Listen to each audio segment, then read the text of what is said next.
Kristian Aslani në një super form.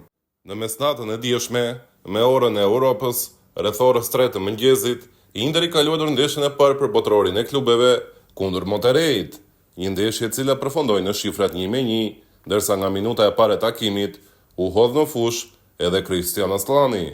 Mesfushori shqiptar luajti për 70 minuta në fushën e blertë dhe më pas vendin e tij e mori afrimi i ri Interit në mesfush, Susic, i cili me nervozitetin e ndeshjes së parë nuk pati një performancë të mirë.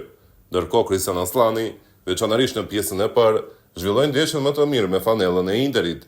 Largimi i Inzagit duket se i ka bërë mirë futbollistit shqiptar, i cili e vuan shumë presionin e këtij trajneri dhe shprehjet e tij nga pankina, duke shfaqur të gjithë nervozitetin që rëndonte jo pak këmbët e Kristian Aslanit mes presionit jo të vogël të Interi.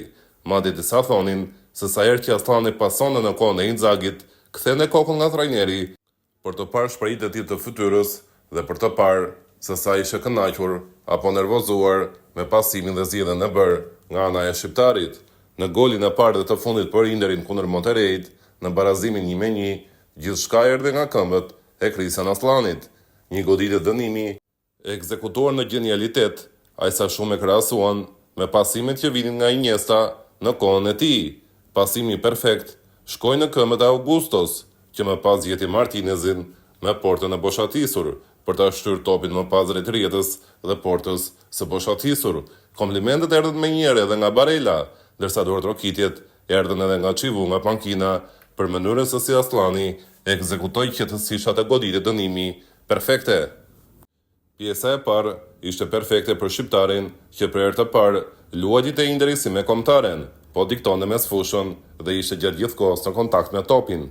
Një vetbesim i rritur, vertikalizime, një temë ndryshe i lojës së tij, teksa shihej duke vrapuar shumë si në lojën me top dhe në lojën pa top, ndërsa defekti i tij i vetëm dhe mangësia e treguar në këtë ndeshje ishin duelet fizike.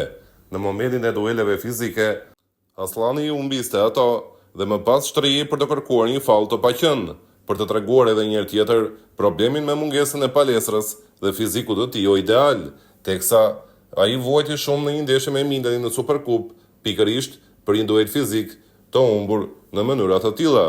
Ndërkohë në pjesën e dytë, tempi i radhësi për Aslanin dhe në minutën e 68 do të zvendçohej nga ana e trajnerit.